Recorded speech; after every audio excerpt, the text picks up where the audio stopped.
Cameron Bertuzzi of Capturing Christianity converted to Roman Catholicism about 2.5 years ago. He had originally wanted his channel to be devoted to things of primary importance within Christianity, but has since started using his platform to advocate for side issues in Roman Catholicism. Now, I have no problem with this in the sense that he can use his channel to do whatever he wants to, and he's absolutely allowed to change his mind. However, what I really do have a problem with is how he's so forceful in his arguing for random Roman Catholic side issues that he's actually doing a disservice to the resurrection of Jesus Christ. Specifically, he argues that apparitions of Mary have better evidence for them than the resurrection of Jesus. The raw evidence overwhelmingly favors Zeitoun as the more well-attested event. This whole issue came about originally because of responses to Wes Huff. If you're in the apologetics world at all, then you've heard about Wes Huff's explosion into popularity. After he blew up, he went on Rogan, and there's been tons of response videos all over, and responses to those responses, and then to those responses. Rising star Wes Huff. Apologist Wes Huff. I responded to Wes Huff. Claims made by Alex O'Connor. Alex O'Connor recently highlighted this. William Lane Craig is here with me to address. William Lane Craig doesn't seem to really have a good answer to this. Of course, I had to make a response. Even the comment section is showing that this is getting a bit out of hand. I love this comment on how this is creating an infinite content loop. Hilariously, even Wes Huff jumped in on the response fad. I'm going to be making a response video to myself. Where I personally started paying more attention is when the famous YouTube atheist Alex O'Connor tried to attack the points Wes made about the resurrection.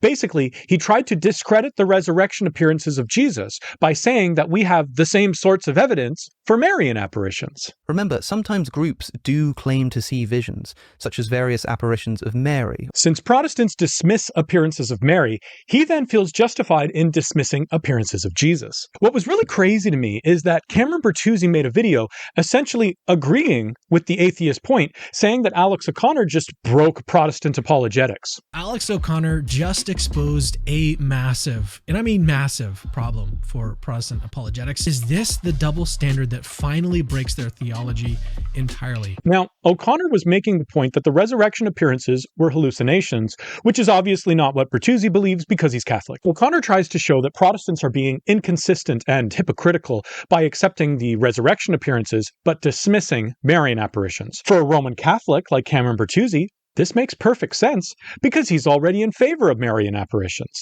So when he hears O'Connor say that Marian apparitions have the same sorts of evidence as the resurrection, he responds with, exactly. If group appearances prove the resurrection, what do you do with Marian apparitions like Fatima or Zeitoun? Basically, both of them challenge Protestants to give an answer. Does Wes Huff believe in this Catholic miracle? Do you? And if not, why not? Protestants desperately need to come up with some kind of response to this argument. So, challenge accepted.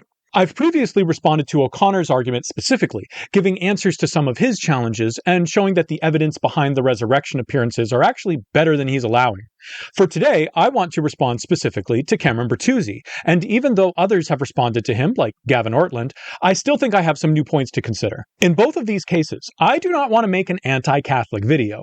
In fact, since Marian apparitions are considered private revelations by the Roman Catholic Church, you can actually be a good Roman Catholic and not believe in any of the apparitions at all. So, if you're Roman Catholic, please don't interpret this as an attack on your faith, because it's not meant that way.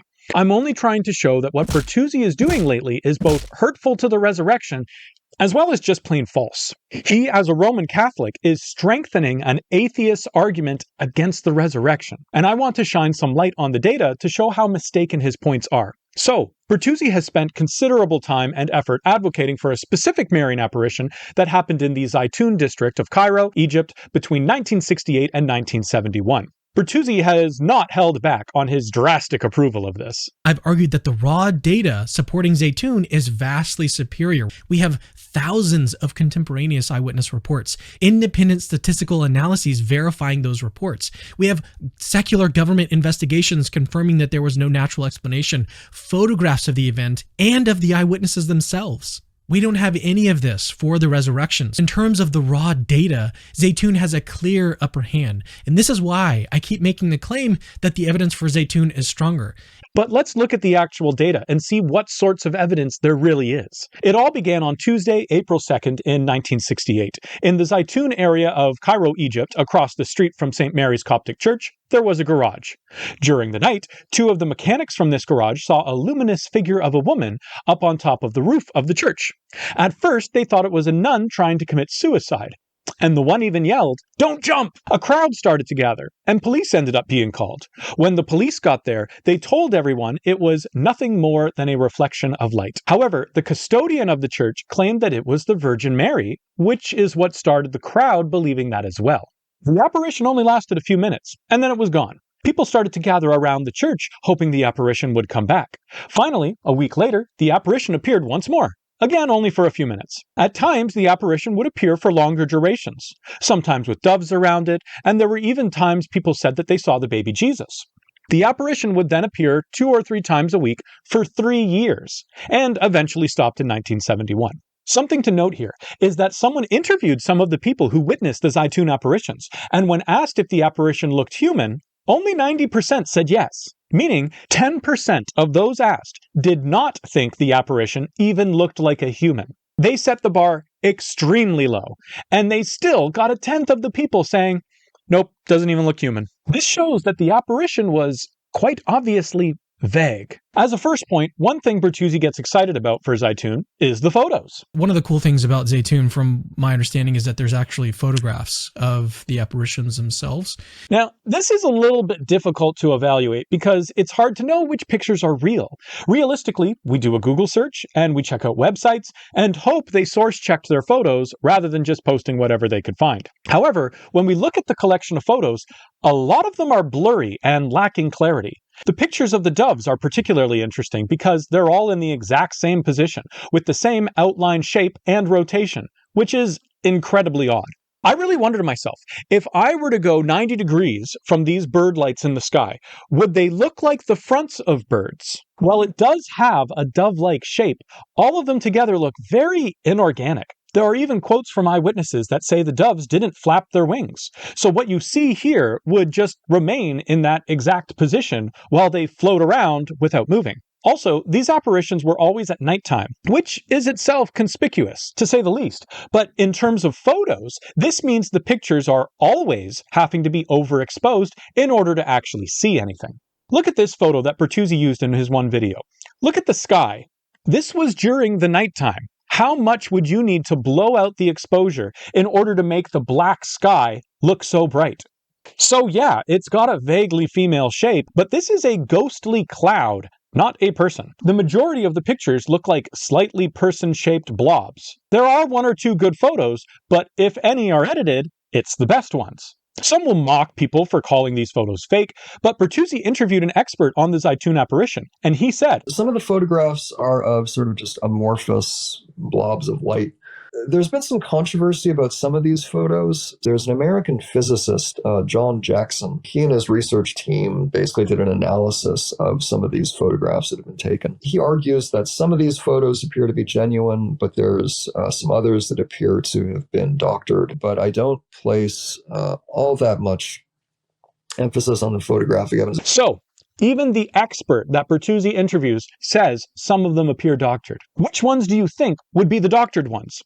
Probably the best examples, of which there are only 1 or 2. So what are we left with? A blobbish light that's kind of female-shaped, that lacks any real detail at all. This then makes sense why 10% of the people said it didn't even look human. Realistically, given the time period, people had access to cameras. We really should have better evidence, if it was as impressive as people say. I'd argue that the photographic evidence we have available is actually not impressive at all, and in fact, it makes my point for me. The photos accurately express what the people who were present actually saw. A blobbish light far away that's kind of sometimes person-shaped. So, on that note, let's look into the accounts to see what people actually experienced. When talking about the actual events, here's what Bertuzzi says. Zeitoun was not some sort of vague vision. It wasn't a subjective experience that only a few people had. It was a public, repeatable event over years that engaged multiple senses. It engaged sight, sound, and smell, just like the resurrection appearances did. That sounds really impressive. I absolutely admit that there were hundreds of thousands of people who saw the lights. It is definitely not only a subjective experience. This was not just happening in all the people's heads. There definitely was something that people actually saw, which is why we get so many witnesses. So let's evaluate some of his other claims. In terms of it being repeatable and over the course of years, I would say this actually becomes slightly problematic for people who believe in this. At times, the lights would show up for a few minutes and then go away. Then an hour or more later, they would pop up again for a few minutes. Then days might go by, and then maybe the lights would show up for over an hour. All of this without any message or anything of any value actually being conveyed, other than the lights up on top of the church. Yes, it repeated itself a lot, but it was so random, so sporadic, always during the night, and having no meaning or value attached to it. Bertuzzi also says that it involved sight, sound, and smell, which might sound odd because everyone focuses so much on what people saw. This is where I think there's actually a major problem with what Bertuzzi is arguing for, and especially with how he's arguing it. I've enjoyed Capturing Christianity in the past, but this honestly made me lose some respect for him in general. I don't want to say he's flat out lying to everyone, but I can't get past the fact that this seems dishonest on his part. Bertuzzi claims the apparition included the sense of smell because some in the crowd could smell incense. Many witnesses actually reported the overwhelming scent of incense filling the air when the clouds of smoke were present.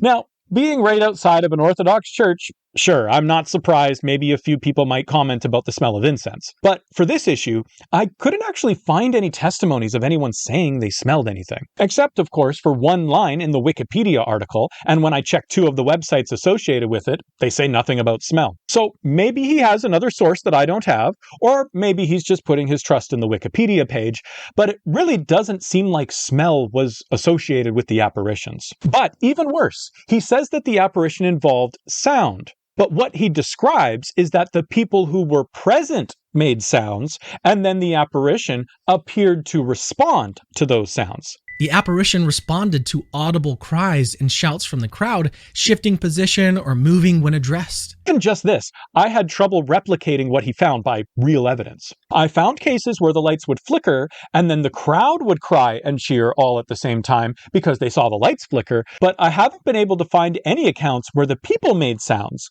and the apparition moved in accordance with their noises. Even then, even if I grant what he's saying, it's still not the apparition having the sense of sound associated with it. Just to clarify, what he's saying is the apparition didn't make a sound, the people made sounds, and then the apparition appeared to move in response. So this is not a case where the apparition involved the sense of sound, but that's what he's claiming.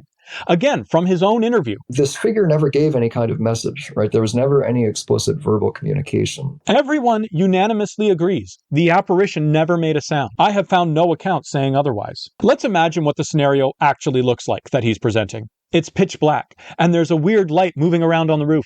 And everyone is convinced that it's Mary. Someone yells, "Mary, heal my daughter!" And then the light flickers, and people yell, "She has blessed you for your request." That is not a case where the apparition can be ascribed the sense of sound. And it just seems really dishonest to phrase it that way. So Zeitoun was not some sort of visual phenomenon. It engaged sight, sound, and smell. There was never any explicit verbal communication. It engaged sound. There was never any explicit verbal communication. I'm sure his heart is in the right place. He's trying to validate his faith, which I can understand and appreciate. But he's reaching so hard. Maybe he has some hidden source material that I wasn't able to find. That's a real possibility. But either way, I do not at all grant that the apparition involved the senses of sound and smell. All of the accounts I've seen have been entirely about the people present seeing lights on top of a church, and that's it. Bertuzzi also said that the sightings of the apparition weren't vague. Now remember the story of how it all began. The two mechanics thought that it was a nun trying to commit suicide. The police were called, and when they show up, they said it wasn't even a person. As we saw, 10% of those interviewed said they didn't think it was a person.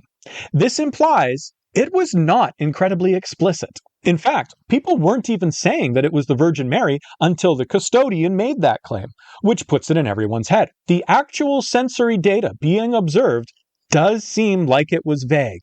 Also, this always happened at nighttime, with many of the sightings being at ridiculous times like 3 a.m. I shouldn't have to say that. Observing things outdoors at nighttime definitely adds to the vagueness of the sensory data. Also, these lights were up on top of the church building. So, not right in front of people, but instead a distance away, at a higher elevation, and oftentimes obscured by parts of the roof. It's also worth noting that there were thousands of people, and they had to try to get a view from the middle of the street. Imagine being swarmed by thousands of people, trying to get a peek at a random bit of light up on top of the roof. Also, in this case, I would argue the photos actually work in the skeptic's favor. I mean, look at these. Zeitoun was not some sort of vague vision. Absolutely it was. If this is what people were seeing, I would absolutely call that vague. And this is one of my main complaints against Bertuzzi.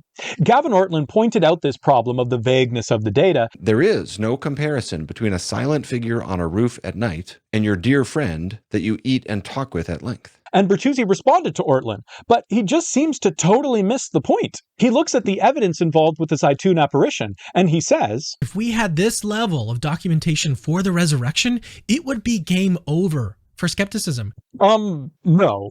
Even if we have millions of witnesses, what they're witnessing is a blob of light a distance away on a roof in the middle of the night, and that is just not impressive.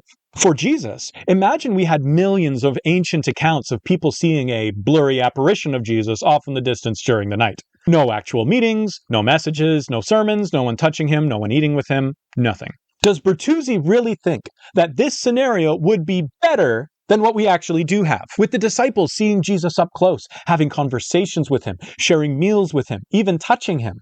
Some situations where Jesus would have intimate conversations with them, challenging and convicting them. Then other situations where Jesus would deliver a sermon to his followers, giving them instructions. Does Bertuzzi really think it would be better if these appearances of Jesus were far more vague, but there were just more of them?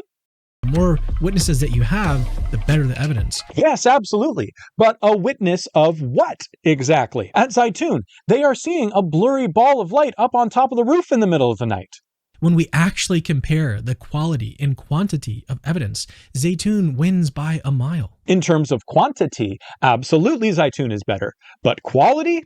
Not even close. Gavin Ortlund gave a really good analogy in his video, and I want to kind of hijack it for the sake of this point. Suppose your next door neighbor has surgery, and you're wondering if they're home yet. You talk to dozens of people on your street, and all of them say that they can see your neighbor's car in their driveway. That's not really all that helpful, even though you have so many people seeing it, because the actual thing they're seeing isn't that impressive. Just a car in the driveway. However, suppose your spouse tells you that they went over to your neighbor's house, brought over dinner, ate with the family, and they confirm that your neighbor is home from their surgery. Even though you only have this single testimony, the quality of the content of the testimony is far more impressive, even though the quantity is lower. Having millions of cases increases the quantity, but not the quality. And again, I find it dishonest for Bertuzzi to say otherwise, pretending as though the quality of the Zeitoun apparitions are better than the resurrection appearances. One important element I want to focus on is that when Catholics like Bertuzzi talk about Zeitoun, the story comes across as though everyone sees the same thing, and that what they see is details of a woman, so it's definitely not just a vague blob of light. However, let's look at the evidence. What exactly did people see? Bertuzzi talks about this as though there are thousands of eyewitness accounts out there, but personally, I haven't really been able to find that many. Of the testimonies that I could find, here's some of the data. At first, people didn't think it was Mary, and some didn't even think it was a person. At times, it was only half a shape of a woman, rather than all of her. At other times, it was just a bust, meaning like the head and shoulders. Sometimes they said Mary was double the size of a human. Sometimes she was stationary, sometimes floating around in the sky. Some describe her as being a person, but some say she seemed like a full-sized phosphorescent statue. Sometimes she was golden, other times she was red or blue. Some people say they saw a veil floating around her. Other times, people saw birds floating above her head. Again, the interesting thing about the birds is that people agreed their wings weren't flapping. However, they were floating around at great speeds. The apparition sometimes appeared in the form of a body like a very bright cloud, and other times as a figure of light. Some people even say they saw Mary carrying the Christ child. This is another thing I find particularly interesting for this apparition, and any other apparition where they see the Christ child. Jesus grew up. Why are they seeing Jesus as a baby? If this is a real apparition, is this actually Jesus, but he's just transformed back into baby form?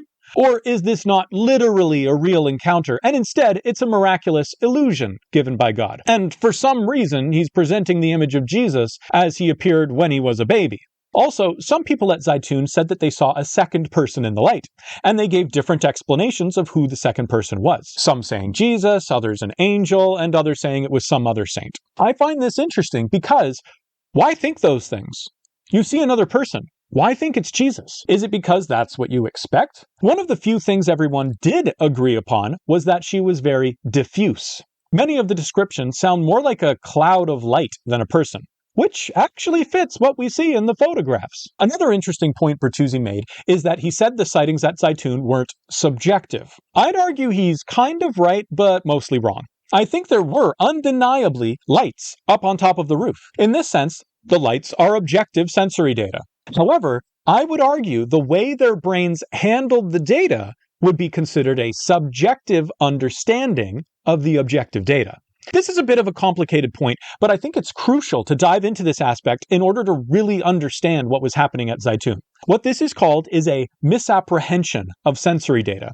As I've gone over, it does look like the actual visual data people were observing was quite vague. In this discussion, people talk about having a predisposition to seeing an apparition of Mary. I think they're onto something, but I also think there's a big misunderstanding surrounding the idea of having a predisposition to see something. Psychologically speaking, when a person has a sensory experience, but the sense data coming into the person is very limited or vague, the person's brain will access experiences of similar situations and fill in the gaps in the sensory data. In other words, if you see something, but you don't get a good look, maybe it's far away, or partially hidden, or it's bad weather, your brain automatically grabs hold of one of your past memories or something else that's similar to the thing that you're currently looking at. It fills in the details so that your mind has something it can grab hold of and understand. This is why sailors out at sea during a storm will think they see a boat off in the distance, or why people stranded in a desert will look off in the horizon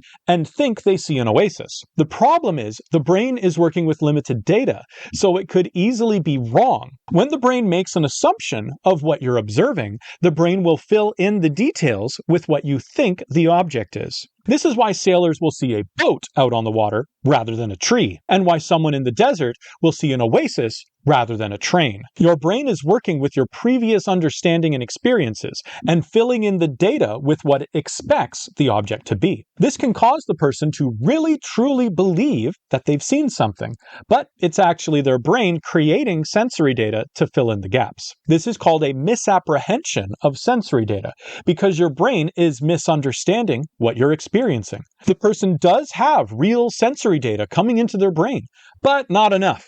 So they misapprehend what the data really is, and this causes their brain to fill in the gaps incorrectly. The person will then swear that they've observed something when they in fact did not. This is technically not really an hallucination, because hallucinations are when there is no sensory data coming into the person and the brain is inventing the entire scenario. This can also be the explanation as to why some people claim that they've seen Bigfoot or the Loch Ness Monster or mermaids. They get a glimpse of something far off or when it's foggy or late at night, and their brain fills in the details with what they're expecting to see. And they honestly feel like they've seen it. For Zeitoun, the people really did see lights up on top of the roof, but the visual data was vague. It was late at night and far away, in a big crowd, and usually obscured, so their vision wasn't great. It would make perfect sense, since basically everyone going to the site was expecting to see Mary, for them to see a vague luminous blob of light, and then their brain tries to fill in the details to make them think they've seen Mary. In order to see what I mean,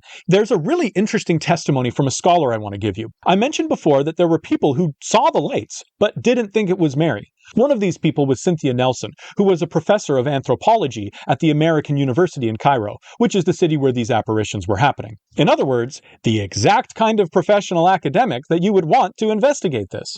She heard about the apparition from her students, and she then spent months studying it. She talked with many people who witnessed it and collected their stories. She also obviously went many times to observe the phenomenon herself. She said that she did observe flashes of light on the church's domes. She said that they were similar to headlights. She also said that when even the slightest reflection would appear, the whole crowd would cheer and gasp. This really looks like a group power of suggestion situation, where a tiny bit of light flickers and everyone is so convinced it's Mary that they explode over the smallest thing. Here's how she described her own experience. When I looked to where the crowds were pointing, I too thought I saw a light. As I tried to picture a nun-like figure, I could trace the outline of such a figure. But as I thought to myself that this is just an illusion, the image of the nun would leave my field of vision. Doesn't this sound exactly like how I described misapprehension of sensory data? There's a vague, amorphous blob of light, and when people get the idea in their head that it's Mary, all of a sudden they can see it. This scholar just saw a blob, and when she tried to focus on it as though it's a nun, her mind was able to conjure that image and see that image in the blob. Remember, the human brain wants to see patterns. It wants what it observes to be understandable based on past experiences. This would be the brain subjectively interpreting the objective data, but the objective data itself is just some lights a distance away on top of a roof during the middle of the night. So the brain gets the objective sense data of the lights, and because of the predisposition and expectation to see Mary, the brain then adds details to the experience which makes the person feel as though they have seen Mary, even though the brain was actually misapprehending the sense data. This is why people were freaking out, even though it was just a flicker of a reflection of light. But it might still seem confusing why people were getting so excited over what seems like nothing. I realize this is kind of insulting to Roman Catholics, but this is kind of par for the course. There have been various cases of Marian apparitions where the actual data involved is basically just nothing.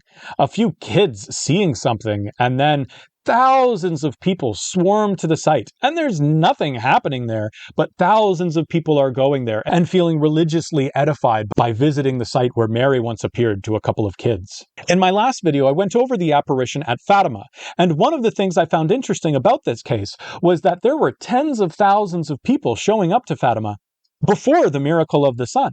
In other words, these people were showing up to watch 3 little kids maybe see something, even though no one else sees it. I just want to emphasize this.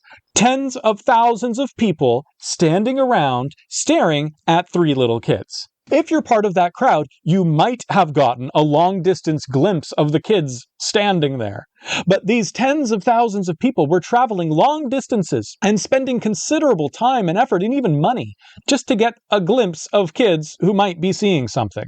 When we ask why the people going to Zeitoun would get so excited, this is exactly what we should expect from these sorts of people. Remember the account of the scholar who visited Zeitoun to evaluate the apparitions. A flicker of light would take place, and the entire crowd would freak right out. In terms of the objective sense data, the actual thing they saw doesn't seem that impressive. It reminds me of people who see the face of Jesus or Mary on a piece of toast. They get all super excited and tell everybody about it. Sometimes even the media gets involved. For example, like this case of Jesus in a lid of Marmite, or Jesus' face on a burnt piece of cheese. Linda Lowe says she's looking at an image of Jesus in melted cheese. It's just the piece that he has on his face. Last fall, Lowe says she and her boyfriend intended to make a piece of cheese toast for a late-night snack, but when it came out of the oven, it was seen as the image of Christ. Her son tried to sell it on eBay, but the picture wouldn't upload, so Lowe took that as a sign that God wanted her to keep the edible image of Jesus. So, now that this burnt piece of cheese has been on the news, and millions of people have seen Jesus' face in the cheese, will Bertuzzi say that this is better evidence for Christianity than the resurrection? After all, The more witnesses that you have, the better the evidence. humans want to find patterns in things. When they're superstitious, they will apply religious meaning to mundane things. A misapprehension of sensory data can lead entire crowds to going ballistic over something quite small and meaningless, like burnt cheese or some blobs of light on a roof. Now, Cameron Bertuzzi tried to flip this around and show that this kind of thing happened to the disciples with the appearances of Jesus. Jesus wasn't always easily recognized. Mary Magdalene mistook him for a gardener. The disciples on the road to Emmaus didn't recognize him. And then the disciples fishing on the Sea of Galilee didn't know it was him at first. So clearly, Jesus' resurrected body was not instantly recognizable, even to those who had spent years with him. He's trying to say that the sensory data for the appearances of Jesus were vague enough that Jesus wasn't immediately recognizable. His goal here is to show that Sure, the Zeitoun apparition had vague sensory data, but so did the resurrection. Realistically, he's trying to drag the evidence of the resurrection down so that Zeitoun looks better. This is why I think he's doing a disservice to the gospel of Jesus Christ. That, and he's just wrong. A first problem with what he said is that these cases are cherry-picked and are the worst examples. We have much better cases of resurrection appearances where the sensory data was not vague and the people had no doubts that they were interacting with Jesus. He has deliberately chosen the worst-case scenarios in order to compare to Zeitoun so that Zeitoun looks better. A second problem is these cases he mentions are easily explainable. For Mary Magdalene thinking Jesus was a gardener, Scripture tells us that this event took place early in the morning, while it was still dark out. In other words, yes, the visual data might have been vague. It's also important to note, her not recognizing Jesus only lasted a few seconds. The sensory data, both visual and audible, was enough for her to recognize him after a few seconds. And notice, the Scripture says she recognized Jesus after he said her name, which would have been familiar to her. For the disciples out fishing, not recognizing Jesus at first, there's a few things to take note of. First, this is once again very early in the morning, so it's probably dark out, and vision wouldn't be the best. Second, they were out on a boat, and Jesus was on shore, so again, vision would be impaired. Third, even with these impairments, they still recognized him as Jesus after a few minutes. Fourth, and most importantly, they got closer to Jesus and had an encounter with him, which involved much better sensory data. So the vagueness didn't last, and they were able to confirm their belief that it was Jesus by getting closer to him and having face-to-face conversations. What would be interesting for Zeitoun is if people climbed up on the roof and got closer to the lights, would they see a person? Would they interact with a person? For the disciples on the road to Emmaus, the Scriptures tell us plainly that the disciples were kept from understanding. In other words, this was literally supernatural. So, two of these cases do have vague sensory data at first, but it's overcome by more explicit sensory data, and the whole confusion only lasts a few moments. For the third case, it's supernatural. It's also important to clarify, these are the worst cases of resurrection appearances in terms of being used as evidence for the resurrection. There are much better cases. So these cases aren't comparable to the Zeitoun apparitions, as Bertuzzi is trying to make it seem, and even if they were, we have better cases than these. My major issue here is that I'm sure he's aware of what I just said. So he's only mentioning the worst cases, and he's only mentioning the worst parts of the worst cases, ignoring the stronger sensory data that came moments later, and he's leaving out the explanation for these cases, all so that he can make the resurrection appearance evidence look as bad as possible, so that Zeitoun will look good in comparison. He tries to say that he thinks the resurrection appearances are good evidence. This is not to say that the evidence for the resurrection is weak. It's rather to say that we have even stronger evidence for Zeitoun. But really, he's essentially insulting the evidence for the resurrection in a dishonest way, messing with the data and not fully representing it appropriately. This ends up helping atheists like Alex O'Connor continue to belittle the resurrection, playing right into their hands, all so that he can advance his case for Marian apparitions, which aren't even necessary for Roman Catholics to believe in. So you can see why I'm kind of triggered by Bertuzzi's argument here. I know I sound like a broken record, but again, my big point is that the Zeitoun apparitions were vague and the resurrection appearances were not. Zeitoun is a case of some light up on a rooftop in the middle of the night, with some people not even thinking it looks like a person. For the resurrection appearances, we have great cases where Jesus appeared to his disciples in an intimate setting, with a number of people present. The disciples had conversations with him and shared meals with him. They were able to see, hear, and even touch him.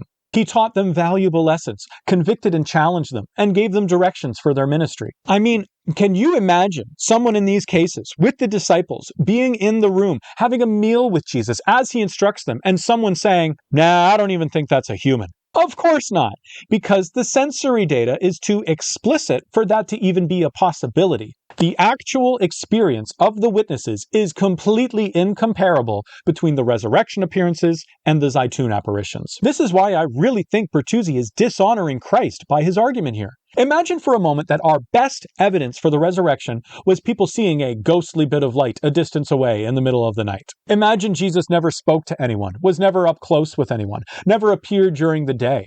No one ever touched him, and many people didn't even think it was a person, let alone Jesus. I'd be skeptical about the resurrection too. Thankfully, the resurrection appearances have evidence that far surpasses Zeitoun in terms of quality. Zeitoun checks every box they claim makes the resurrection so strong. That is just so obviously not the case. Let's look at the elements that make the resurrection appearances so strong and see if Zeitoun has them. Jesus was close to people, even in the same room. Zeitoun apparitions were always a distance away. Jesus was seen, heard, and even touched. Zeitoun was only seen. Jesus appeared during the middle of the day to people at times. Zeitoun was only ever at night. Jesus not only conversed with people, but gave messages and even convicted them. Zeitoun had no message whatsoever. Yes, we have far more witnesses for Zeitoun, but the actual thing being witnessed by people at Zeitoun was not even close to as impressive as what was being experienced during the resurrection appearances. If you're interested in this topic, I've done a bunch of episodes on my podcast on the resurrection evidences and counters. I've also done a whole episode just on Marian apparitions and how people treat them as a case of mass hallucination in order to discredit the resurrection appearances. Thankfully, the resurrection appearances have evidence that far surpasses Zeitoun in terms of quality.